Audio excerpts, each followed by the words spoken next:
Buen día, hermanos y amigos que nos visitan en el día de hoy.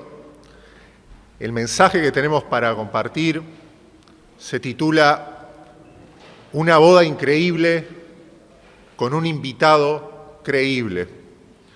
Y su propósito, vamos a ver a través de él, es que nosotros nos sigamos acostumbrando, o lo hagamos si nunca lo hicimos antes, a responder a Jesús con una fe que lo glorifique.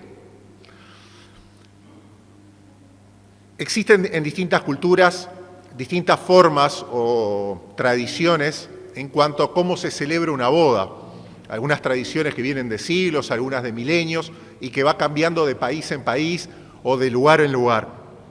Por ejemplo, en algunas regiones de Alemania se rompe algo de cerámica y se le da a los dos novios una sierra, un tronco, y se tiene que poner entre los dos a cerrar el tronco, la mayoría sin experiencia, para poder demostrar de esa manera de que saben trabajar en equipo.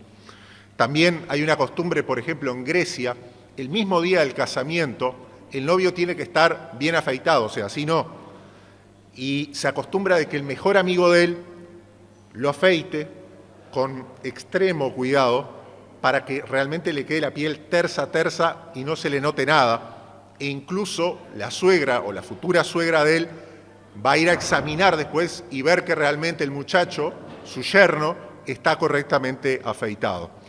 En Rumania, también otra costumbre que existe, es en cuanto a rapto de la novia, pero no es el rapto que hay en otras culturas, sino que es un rapto al revés.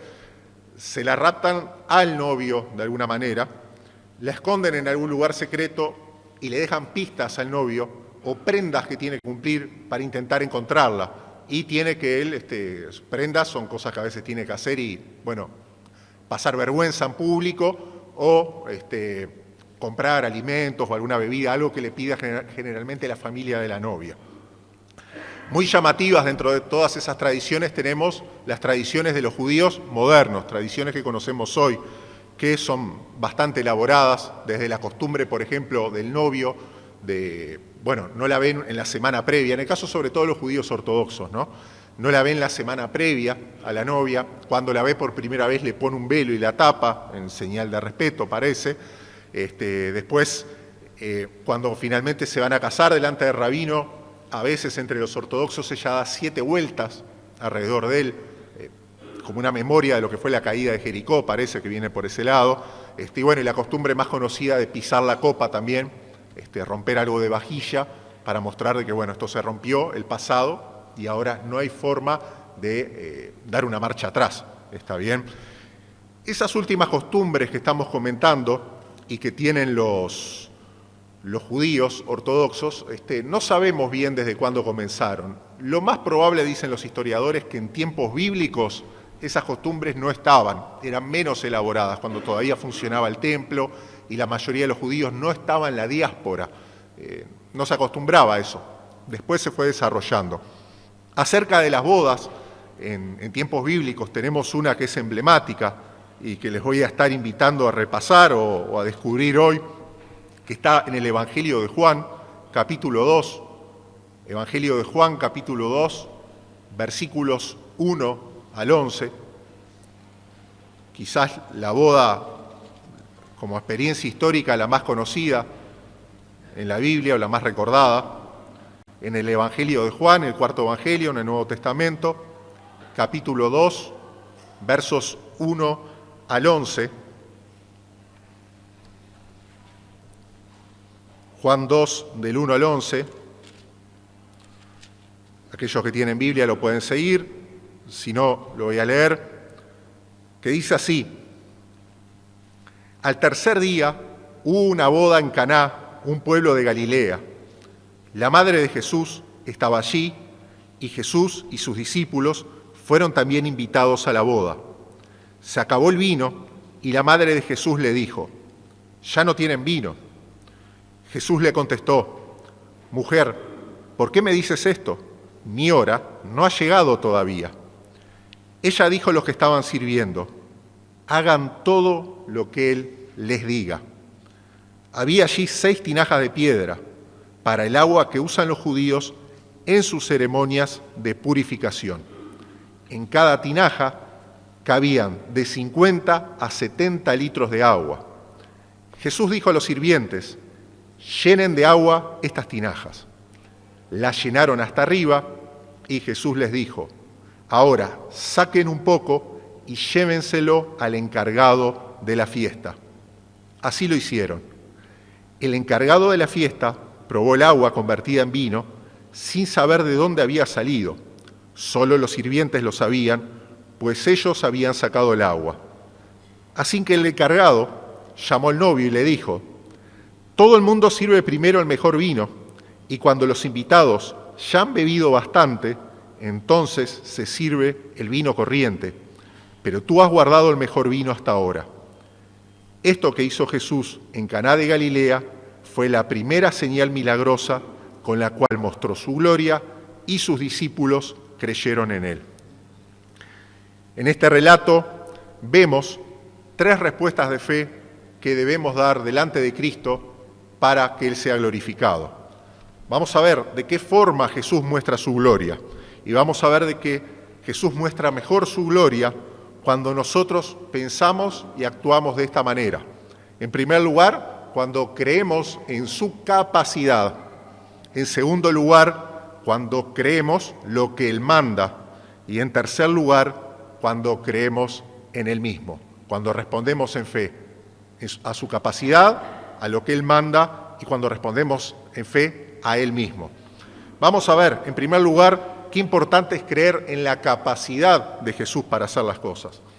Vemos en los versos 1 y 2 que ellos fueron invitados junto con su primer grupo de discípulos. Esta es la etapa preministerio del Señor, ¿no?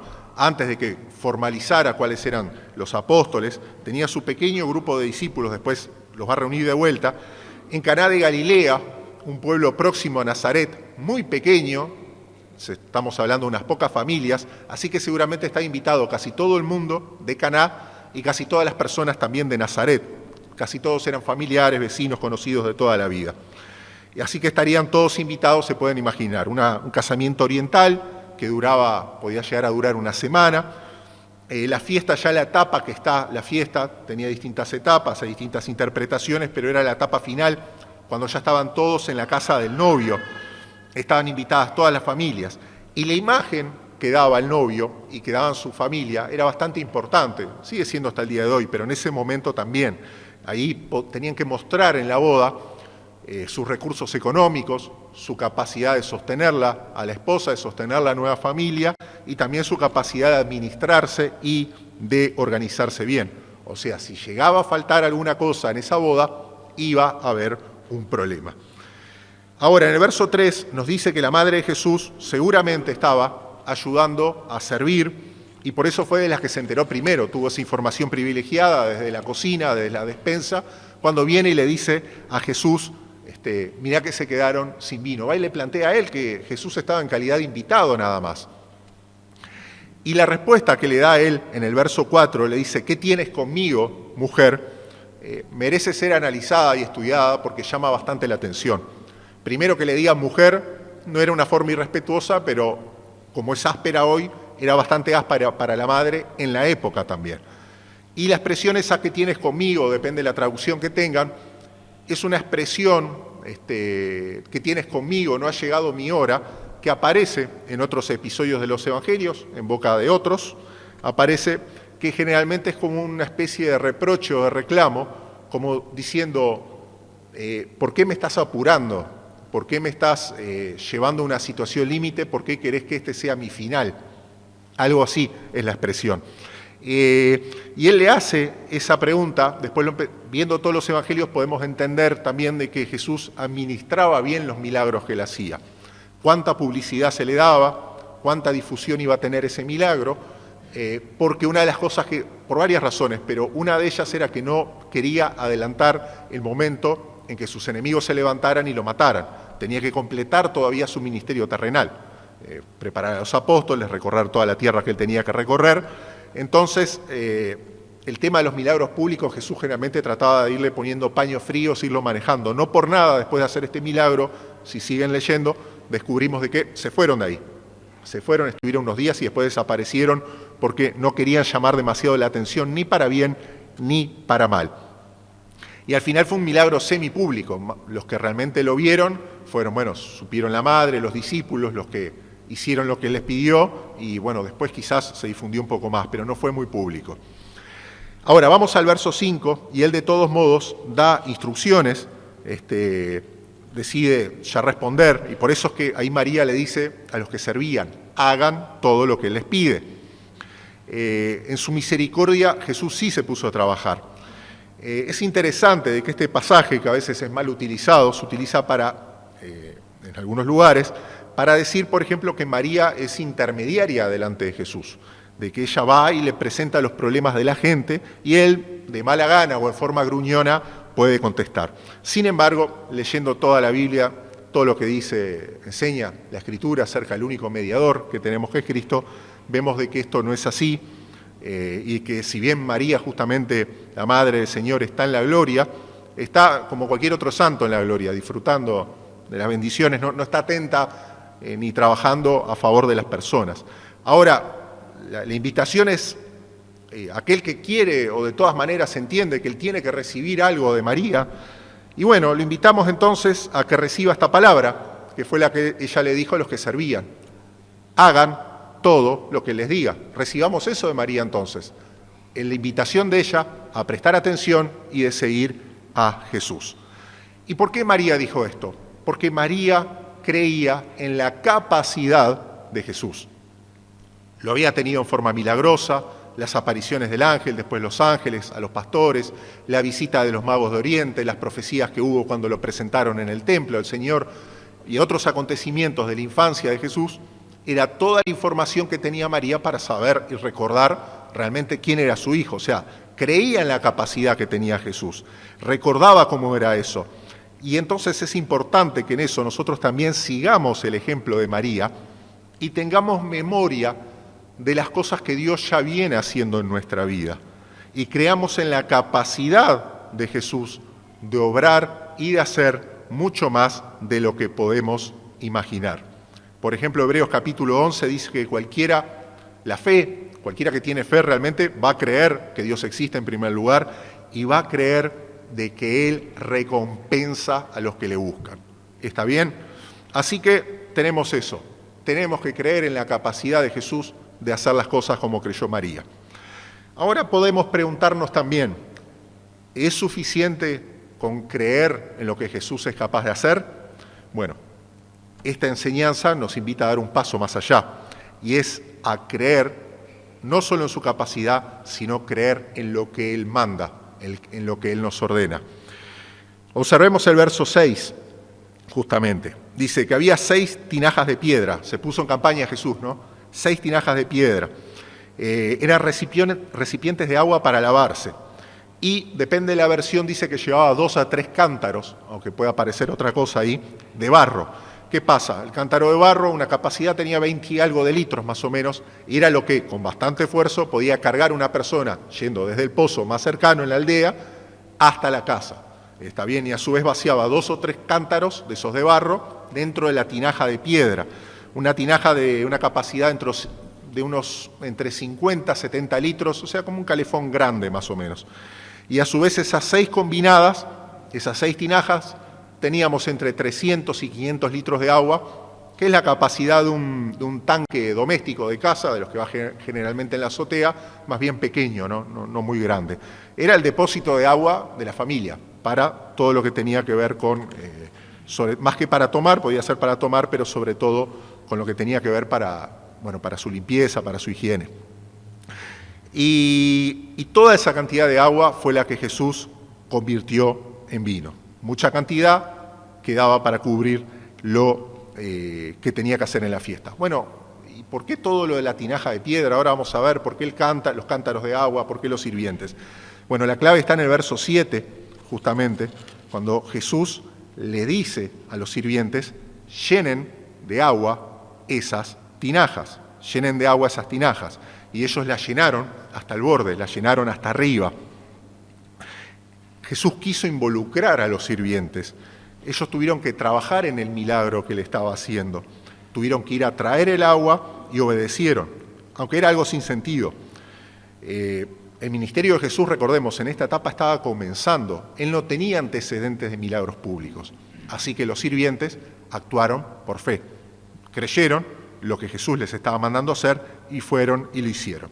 Ahora, en los versos 8 y 9 vemos la reacción acerca de lo que provocó. Jesús le dice, saquen un poco de lo que está en las tinajas, sin nombrar qué era lo que estaba ahí adentro, y llévenselo al encargado de la fiesta, al maestresala, dice la Reina Valera, o parecido a lo que hoy sería un wedding planner, más o menos parecido hoy. Ese que estaba encargado para que justamente la familia no se preocupara y es el que iba mandando, manejando la despensa e iba alargando las cosas en la fiesta, mandando a traer más si faltaba, en fin, es el que iba organizando. Y él lo prueba, dice,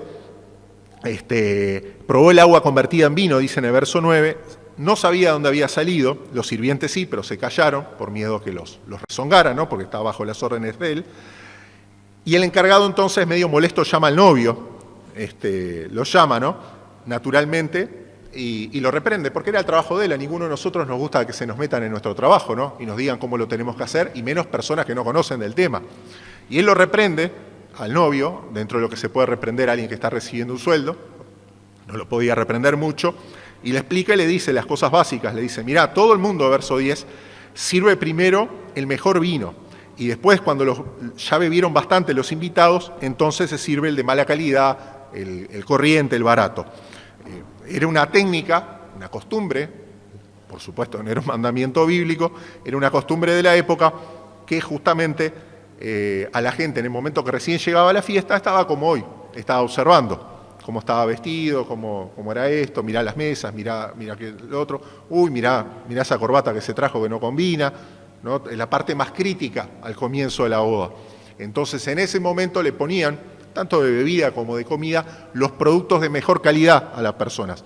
Después que estaban llenos, quizás algunos bajo el efecto de la bebida, entonces en ese momento que estaban sociabilizando y estaban más distendidos, ahí le pasaban la mercadería de menor calidad, porque las personas o ya estaban distraídas, o estaban entretenidas, o estaban ocupadas en otra cosa. Y la mayoría no se daba cuenta, y el que se daba cuenta casi siempre no le daba importancia. Pero en las cosas de Dios no hace falta engañar para nada a los sentidos. Las riquezas de su gloria, una vez que las disfrutamos, las bendiciones de Dios, las cosas de la nueva vida de Dios, siempre son mejores que las que teníamos antes, en nuestra vieja vida, en nuestra vieja costumbre. Siempre son mejores. No hay necesidad de engañar a los sentidos o que la fe tiene que venir por un camino medio extraño para que la gente no se impresione, sino que siempre hay un cambio de calidad y de cantidad en todo lo que la persona disfruta y siente diferente y vive diferente estando en Cristo comparado con lo que era su vieja vida. Ahora, ¿qué podemos sacar de este punto? Bueno, el ejemplo no es el maestresala con su técnica engañosa, sino el ejemplo son los sirvientes, que ellos le creyeron a Jesús, ya no solo en la capacidad que él tenía de hacer milagros, como hizo María, sino que le creyeron al punto de seguir sus instrucciones, de moverse y de actuar como Jesús les indicaba. Corrían el riesgo de cansarse, de perder el tiempo yendo a buscar el agua, que los reprendiera al encargado de la boda, le dijera, ¿qué están haciendo? ¿Cargando agua en vez de estar sirviendo a la gente, atendiendo, solucionando los problemas? Corrían riesgos ellos, y sin embargo fueron y actuaron, porque la fe en definitiva es hermana de la obediencia. La fe mueve a actuar, cambia las acciones, produce buenas obras, hace cosas diferentes. Entonces esa fe también es necesario tener, la fe que cree en lo que Jesús manda, y como cree en lo que Jesús manda, actúa como Jesús manda, provoca acciones. Otro nivel de fe, entonces, ¿está bien? Ahora, viendo estas dos cosas que vimos, creer en la capacidad de Cristo y creer en la voluntad de Él, en lo que nos manda, podemos pensar que con todo eso tenemos la fórmula, entonces, para tener una vida dichosa, suficiente, bendecida, que no pase necesidad. Pero en realidad puede ser que el milagro estaba apuntando a otra cosa, estaba apuntando a otro nivel de fe más extra por encima, aparte de creer en la capacidad de Jesús y aparte de creerlo y hacer sus mandamientos. porque en definitiva muchas veces la religión mismo se trata de eso. Yo creo en lo que Dios puede hacer, sí, Dios puede hacer tal cosa, y yo me porto bien, entonces espero que todo me vaya bien. Sin embargo, el Evangelio es mucho más completo. Si bien hay una parte de verdad en eso, es muchísimo más completo. Y acá vamos al tercer y último punto, es que es importante creer en Jesús mismo, creer en Él mismo. Vamos a observar, vamos a leer de nuevo, repasar el versículo 11, que dice: esto que hizo Jesús en Caná de Galilea fue la primera señal milagrosa, con la cual mostró su gloria y sus discípulos creyeron en Él. La palabra señal utiliza Juan el Evangelista. Todo el Evangelio de Juan está organizado alrededor de las señales que fue haciendo Jesús, y él las va numerando, que muestra una de las grandes preocupaciones que tenía Juan en ese momento, inspirado por el Espíritu Santo, eran demostrar de que Jesús era plenamente Dios, plenamente divino, la segunda persona de la Trinidad encarnada, y no había perdido su divinidad cuando se hizo hombre. Era Dios que había venido al mundo para salvar a los hombres. Entonces, con ese milagro, que es sumamente importante, convertir una cosa y convertirla en otra totalmente diferente, era un milagro muy fuerte, muy raro de ver en la Biblia, y tenía eso propio de Dios, eso de creador, de Dios creador, que genera algo, porque lo que Él generó era genuino, no era un símil de la bebida, sino que era la bebida original. No sé, quebró todas las leyes de la física, del tiempo también, porque realmente si alguien hubiera podido tomar una muestra y lo llevaba a un laboratorio, iba a ver que era auténtico además. ¿Cómo lo hizo? Porque justamente era el Dios creador. Ahora, a través de este milagro, hay por lo menos tres cosas que mostró, tres aspectos, ¿no? El primero es que Jesús sí se involucra y sí participa en los problemas cotidianos de la gente. Él no era como un gurú iluminado que estaba distante de todo. Fue invitado a una boda y actuó por misericordia frente a un problema. No era quizás un problema demasiado grave, sin duda que las personas podían haber seguido tomando agua sin ningún problema y hasta hubiera sido mejor. Pero sí era una situación delicada para el novio, esa falta de vino. Entonces Jesús interviene en la vida de las personas, intervino en la vida de esta familia que se estaba formando, interviene en tu vida, Él rescata, Él salva, Él sana, Él levanta y Él obra con poder. Él está interesado en hacerlo, está interesado en nuestras cosas cotidianas. Muchas religiones que andan por ahí dicen que justamente que Dios está tan arriba de todo que no está involucrado. Pero el Dios de la Biblia se involucró tanto que vino al mundo y se hizo carne para habitar con nosotros. Esa es una de las conclusiones, una de las aplicaciones de las cosas que tenemos que entender y que tenemos que guardar, que tenemos que creer en Jesús porque en Él mismo, porque Él se involucra y participa en nuestras cosas. Ahora, otra cosa llamativa, otra aplicación quizás media de costado que tiene esto, pero que es llamativo también, es de que el primer milagro público, la primera señal que dice Juan que hizo Jesús, la hizo nada más y nada menos que en un casamiento. En un casamiento con muchas cosas que eran de la cultura, de la época, que por supuesto en ningún momento se presentan como enseñanzas y como ejemplo, pero es que sí, dentro de la poca información que tenemos de él, sí era un casamiento que cumplía los patrones bíblicos. Era un casamiento heterosexual entre un hombre y una mujer, monógamo, y también un compromiso de por vida, a menos que no aparecía ningún causal bíblico que dijera alguna otra cosa. Más que ser algo de esa época, era un casamiento como justamente Dios quería. Dios estaba honrando esta institución que Él mismo creó, el matrimonio, al principio de los tiempos.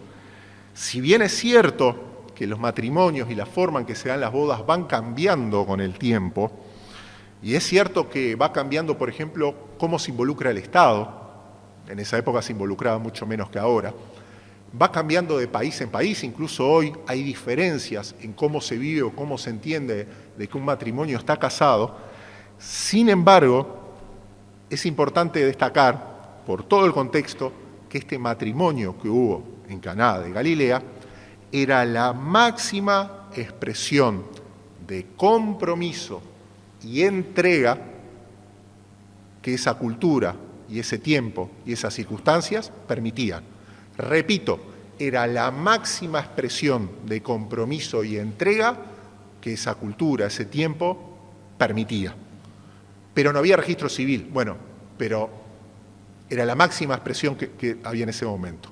Del mismo modo hoy entendemos de este pasaje y otros que están muchísimo más claros todavía, de que también la voluntad de Dios para su pueblo, para los cristianos, en todo tiempo y en toda cultura y en todo lugar del planeta que vivan, es de que los matrimonios sean la máxima expresión. Y por la máxima expresión no significa la fiesta larga así de una semana, ni la casa por la ventana.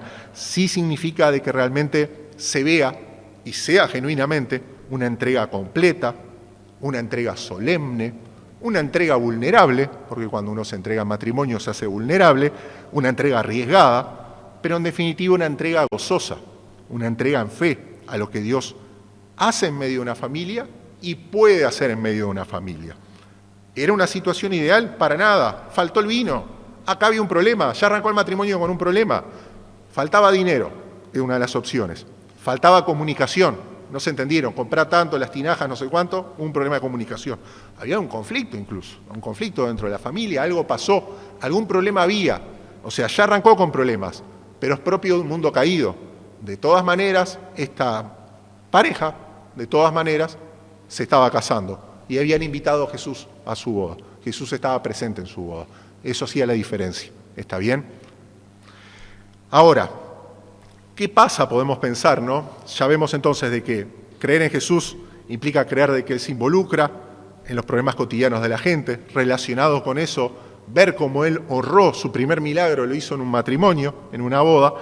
Ahora, ¿qué pasa también cuando la realidad de este mundo caído, del pecado propio, de los errores propios, del pecado de otros también, todo esto no sale como pensábamos, cuando no pusimos a Dios en el medio o no lo pusimos como era necesario, cuando las consecuencias de los problemas muchas veces ya nos golpearon y ya pasaron de largo, incluso con consecuencias, con resultados y frutos de por vida, justamente.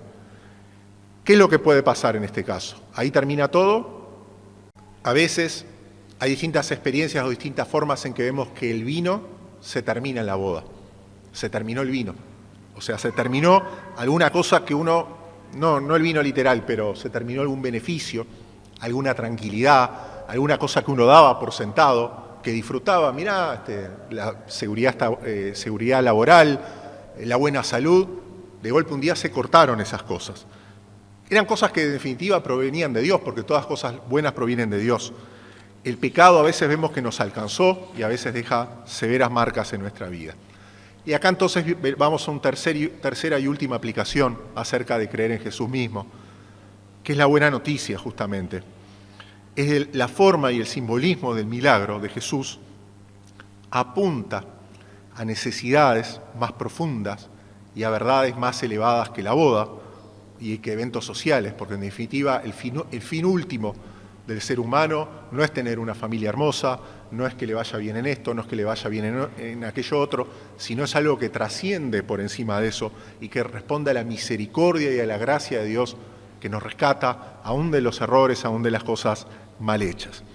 Para poder entender el simbolismo del milagro que hizo Jesús, tenemos que ir al prácticamente único otro milagro. Hay algún otro parecido que se puede clasificar, pero el más representativo, donde en la Biblia el agua se convierte en otra cosa. Fue Moisés. En realidad no lo hizo Moisés, fue Dios a través de Moisés con la vara. Convirtió el agua de Egipto en sangre.